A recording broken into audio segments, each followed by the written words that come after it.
Bonjour François. Bonjour. Alors François, tu as souhaité être parrain des JNA, les Journées Nationales de l'Agriculture. Pourquoi ?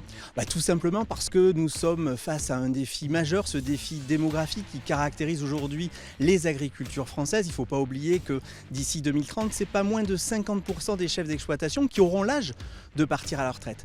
Et donc finalement, on va être demain, et plus que jamais, même dès à présent, face à ce défi du renouvellement des générations. Il va falloir installer des jeunes agriculteurs, mais il va falloir aussi considérer que l'agriculture sera portée par d'autres figures de la production agricole. On sait quand même que l'insertion dans les métiers devient un élément central dans un défi beaucoup plus large qui est celui aussi de la souveraineté alimentaire. Et il faut se dire aussi que cette souveraineté, elle passera par le recours certes à des jeunes exploitants agricoles, mais aussi à des salariés qui vont monter sur le tracteur alors qu'ils sont embauchés soit directement par les chefs d'exploitation et leurs familles, soit indirectement par des entreprises ou des groupements. Donc il y a un enjeu fort à considérer que l'agriculture est un secteur d'avenir et ouvre des perspectives nouvelles, non seulement pour des jeunes et des moins jeunes qui souhaitent devenir des chefs d'exploitation, mais qui demain pourront se retrouver comme un salarié. Et on le sait, aujourd'hui l'agriculture c'est parfois un moment, une étape dans une carrière,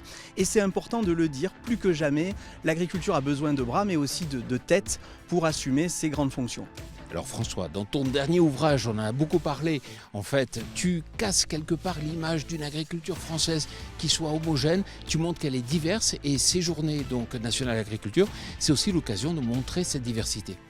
Oui, parce qu'une agriculture sans agriculteurs, ça signifie quoi ? Ça signifie que l'agriculture va être portée aussi par d'autres catégories d'actifs. Et on le voit bien aujourd'hui, il y a de moins en moins de chefs d'exploitation, mais ils portent souvent des stratégies multiples. Et finalement, l'agriculture, c'est quoi ? Ce sont parfois des projets artisanaux, des projets commerciaux, des projets patrimoniaux, voire des projets industriels. Finalement, l'adjectif agricole ne donne pas à voir la grande diversité de ces projets entrepreneuriaux qui caractérisent l'agriculture.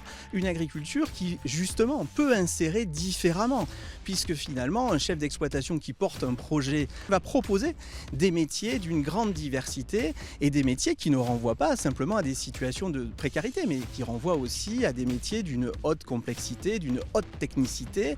Et finalement, ce qui est intéressant, c'est de voir que derrière la multitude des stratégies qui sont à l'œuvre dans les exploitations, il y a une diversité de modalités d'insertion dans les métiers. Alors, tu es enseignant ici à l'ENSAT, juste derrière nous à Toulouse, mais tu es aussi exploitant. Alors, est-ce que tu vas ouvrir les portes de ta ferme ?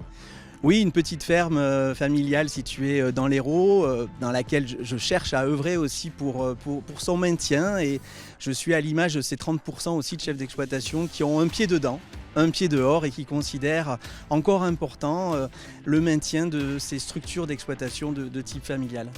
Merci François. Merci à toi. Alors, si vous êtes acteur dans le secteur agricole ou dans le secteur agroalimentaire, c'est le moment de vous inscrire pour vous aussi parler de votre métier, ouvrir vos fermes dans le cadre des Journées nationales de l'agriculture.